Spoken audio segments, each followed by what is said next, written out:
Hello, I'm Dr. Leo Yu, and I'm a board-certified radiation oncologist practicing in New York. I treat cancer patients of all different sites, but I have a special interest in treating skin cancer without surgery. I also do some skin cancer research, and I have a background in molecular biophysics and biochemistry, so I have a special interest in what happens at the cellular level in terms of the molecules. So I'd like to speak with you today regarding how to survive COVID at home. As a disclaimer, you should know that I'm not an infectious disease expert, nor am I a virologist, although I speak to virologists and microbiologists. I am not an internist, so you should not delay seeking medical treatment because of this presentation. I am not your doctor, so if you have your doctor, please consult with your doctor if you're sick. If you don't have a doctor, you can go to the emergency room or call 911 in emergency situations. This is only my opinion and not meant to diagnose or treat any medical illnesses and not meant to be exhaustive. As you know, information on COVID-19 is changing all the time and quickly. So if this has not been updated, this information may be outdated. So the CDC recommendations back in March has been limited. It's changing only every few weeks. Now there's more information available on the website, but there is still very little information about what to do at home. So in March, there was very little direction for people and doctors alike at the time. And when I ended up getting what I suspected was COVID, I found no guidance, and the only advice at that time was to call ahead or alert the emergency room or the doctor that you're coming. And I was kind of outraged and bewildered, and a lot of people were scared. So was I, for good reason, because at that time there was no treatment and just supportive care like being on a ventilator. Now we see that there's some treatments that may be helpful, like remdesivir. Hydroxychloroquine turned out not to be too effective, apparently, and these are still ongoing. So we don't really have a definitive treatment that will help with this disease as of yet. So I came up with a strategy to help myself cope with COVID based on my own research. And I hope this will help you or your family and friends. So in general, here's my suggestion. You don't want to delay going to the emergency room or call 911 if you can't catch your breath, especially 6 to 9 or 10 days after the symptoms start. If it's the flu season, you may also want to make sure it's not the flu because the symptoms are very similar. And if you have Tamiflu, you can start it. Or you may want to get tested to see if it's the flu with your doctor. Also, now there are more tests, COVID tests available. You may be able to get a rapid COVID test to see whether you have the disease or not, and act accordingly. So the strategy is to increase the body temperature. You want to aggressively manage your secretions. You want to get on antibiotics to prevent pneumonia if possible. And if you have asthma, you want to use the inhaler, or even if you don't have asthma, if it helps, you may want to use an inhaler, but you don't want to use steroids. Also, a very important thing is called proning, which is breathing on your stomach, and we'll discuss that in more detail. Also, you can check various websites. You can also check my website, which will give some updated information as I get more information and knowledge about how to cope with COVID, which is uscovidstudy.org. So the first thing is human viruses do thrive at body temperature, which is 98.6 Fahrenheit or 37 degrees Celsius. And the fever is a way for the body to fight the virus. So what I decided to do was I was going to let the fever ride. In fact, I helped it along by taking hot showers, a lot of hot showers. Not only did it help with keeping the temperature up, it also helped with body aches. And the body doesn't have to generate its own heat. So I did not use any Tylenol to decrease the fever unless my temperature went up higher above 103 degrees Fahrenheit or 40 degrees Celsius. Fortunately, my fever never really got up that high, so I didn't have to use it. You don't want to use non-steroidal anti-inflammatory medications or ibuprofen because there's a controversy over the ACE2 pathway. So for now, I would just stick with Tylenol. So just a little more about this. The non-steroidals include Advil, Motrin, or ibuprofen, naproxen, and other non-steroidals. These things can also affect your kidneys, and you also want to be aware of that because the kidneys can also be affected by COVID. So use the Tylenol, but the CDC does say that there is no conclusive evidence that using non-steroidals is harmful for COVID or other respiratory infections. But for the time being, if you have a choice, you would just stick with Tylenol. So the number one goal is you want to protect the lungs because that's where the problem lies. It's a respiratory virus, so you want to make sure the lungs are in as good a shape as possible from the virus. So first thing you want to do, and this is because you want to decrease the viral load, or some people say if you have a inoculum, a low viral inoculum, then your disease course is better, is you want to decrease the live viral shedding from 3 places. And these 3 top locations for viral shedding, particularly at the beginning of the disease, is from the nose, throat, or the lung. So in the nose, you want to stop postnasal drip down the lungs, particularly in allergy season. That postnasal drip while you're sleeping can go down the lungs, and if there's virus in there, that's going to just increase the load in the lung. So you want to avoid that. So you want to clear out the mucus as much as possible. So you can take a hot shower. You can use allergy medications, as well as using Sudafed. I use that before I went to bed, Sudafed 12 hours. And I also use the Afrin nose spray to make sure it's totally dry when I'm sleeping so that there's no possibility of postnasal drip going down my throat into my lungs. The neti pot also is helpful if you have mucus in there that doesn't want to come out. And I also use the hot shower to decrease, to loosen the mucus and get that out. In the throat, it was actually very simple. I use a combination of 50% peroxide and water. So you take the common peroxide you find in your bathroom and add the same part water to it and gargle with it. Don't swallow it though, but you can gargle it and that will disinfect any virus and bacteria in your mouth. It works much better than saline. You want to rinse off your mouth with water after the peroxide gargle. With regard to the lungs, you want to clear out as much mucus as possible. So you want to cough out the mucus if you can. I use the hot shower to help loosen the mucus, and I also use Mucinex as well. In addition, since I have a history of mild asthma, I tend to get like a pneumonia, and I've had a history of pneumonia. So I got my doctor to prescribe for me azithromycin, which is a Z-Pak, and that definitely helped. So if you feel that you're susceptible or you're getting a pneumonia, you need to get on antibiotics.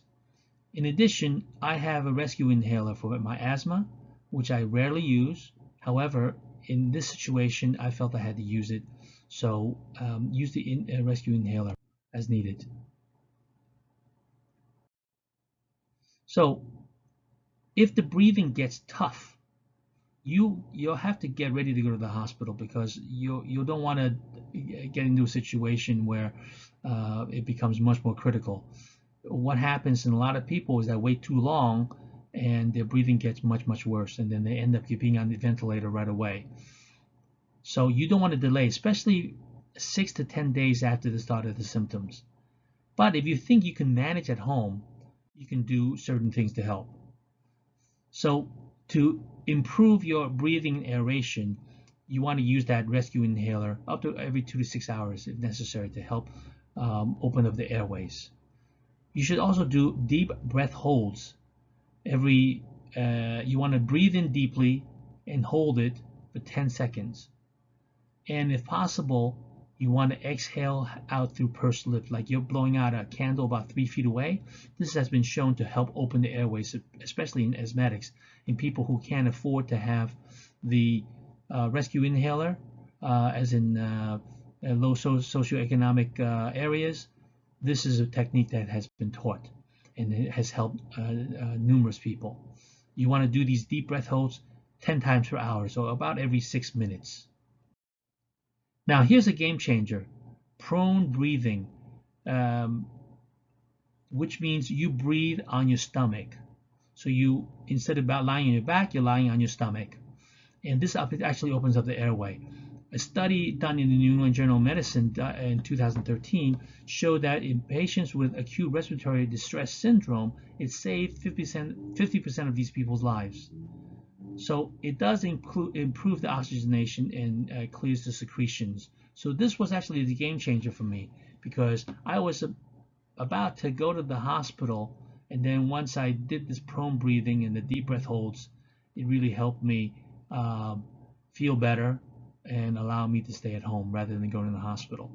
Once you get to the hospital, it goes out of your control. So I didn't want to get there, and then especially in March, it was pandemonium. The people, lots of people were in there that were sick. The doctors were overstressed, and there weren't enough people to help out, or experienced people to take care of you. So I wanted to avoid going to the hospital.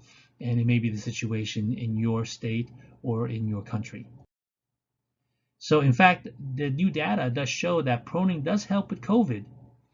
So if you look at the picture on the left-hand side, that is the position you should be in. You have a pillow underneath, and you're on your stomach. And beneath that, you see the lung. This is a cross-section of the lung.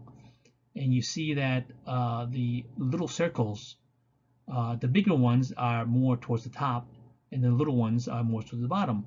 So when you flip over, which is the image more to the right, the base of the lungs, the back part of the lung, has actually more alveoli. So if you have more alveoli that are open, then it does improve the oxygenation, and this is a big factor. So in hospitals, the hospitals that I have spoken to, this is something that they're doing routinely on patients who are on ventilators, and it has helped. In fact, Elmhurst Hospital has developed different positionings to help patients, but the main position that helps most is proning, which is on your stomach. So in the study in New England Journal, patients were actually 16 hours out of 24 hours on their stomach, and that helped. So what about nebulizers? Your doctor is going to tell you don't use the nebulizer, and the reason is because the nebulizer can aerosolize the virus in the air and let it hang in the air, and it could infect other people. But if you really have to use it and you have asthma, and you could be in your room and keep people out, then use it if you really need it, if the inhaler is just not doing the trick. So just keep in mind the virus can hang in the air for hours, so you want to make sure other people are not coming into the room for many hours. With regard to steroids, it's been shown that steroids increase viral shedding in SARS, and also increases the duration and mortality in influenza. So you don't want to use steroids unless you really have to. But if you're asthmatic and your breathing is not manageable and it's very difficult, then use it. But you may want to call your doctor and see if you can decrease the dose and moderate it. There is a new study that came out recently with dexamethasone. This got out of England, that showed that it does help, but it only helped people who are on oxygen or on ventilators. It did not help people who are not on oxygen. So if you're not going to be on oxygen and you're still at home, then don't use the steroids, at least for now, until we get more information. Now, there's something called the cytokine storm that occurs. Even in young people that are healthy, some people have died because there's an immune overreaction to the virus. And this overreaction can cause all kinds of problems. And there actually is a drug that's approved in China, but not yet in the United States. It's called tocilizumab, and it has a modulating effect against an interleukin-6. So now they're using this in a trial, double-blind placebo trial in the United States. So we won't know how well it works as of yet. But what you could do at home is you could take probiotics, because that actually has modulating effect against interleukin-8 for your immune system. So you should take your probiotics, and preferably in yogurt with live culture, because that works better than the tablets. You want to, of course, hydrate while you're sick and replenish your fluid. And you also want to watch your kidney function. Gatorade is a really good hydration. Don't use the diet. You're going to need that sugar to help fight the infection. The Gatorade will help also with your electrolytes. You want to watch your kidneys. COVID can affect the kidneys, and if you find that you are not urinating, even though you're drinking enough fluids, you probably would have to go to the hospital or call your doctor. Okay, so when do you have to go to the doctor or call 911? When your breathing is no longer manageable at home. If your lips are turning blue, that means you're not getting enough oxygen. Your breathing is getting progressively difficult, especially days 6 to 10. So you don't want to delay going to the hospital if you need to, because you may end up having to be on a ventilator because things can get very severe. Of course, if you have chest pain, you want to go to the hospital because it could be a heart attack, and also viral cardiomyopathy can occur with COVID. Again, if you are not urinating despite fluid intake, there could be a kidney issue with the COVID infected the kidney. That also is an indication for you to go to the hospital. In addition, COVID can affect the nervous system. If you become very lethargic or hard to arouse, it could be other things, of course, but the COVID could have affected your central nervous system. So that's when you have to go. Of course, there's a whole myriad of other serious symptoms that can occur. That's an emergency, so you shouldn't delay go to the hospital. Now, what about moving around to clear the virus? Governor Cuomo's brother, he was on CNN. He was told by his doctor that he should exercise, even if it hurts, to get the virus out and clear the phlegm, which in concept is a good idea. So actually, I tried that. On a Wednesday, when I became fever-free for the first time, I decided to go on the treadmill to get the phlegm out and did rhythmic deep breathing. That actually, unfortunately, was a poor choice, because within an hour, my fever came back. I became very, very severely fatigued, and I became short of breath again. And so my conclusion is that my immune system had just fought off the lung infection and maybe walled it off, so to speak. But because I did all that exercise, I kind of broke that wall, and the virus particles, reinfected my lungs. So it could have been a deadly mistake, because that night was the night that I almost ended up going to the hospital. So don't do that too soon. With regard to certain things that you can do to help maybe prevent getting infection or having less severe infection, there's certain supplements that you should bone up on. For instance, vitamin D, vitamin C, zinc. There's also something called NAC, which is N-acetyl cysteine. You want to take 500 to 600 milligrams of that twice a day, which is a total about 1,000 to 1,200 milligrams. Also, quercetin has been shown to maybe help.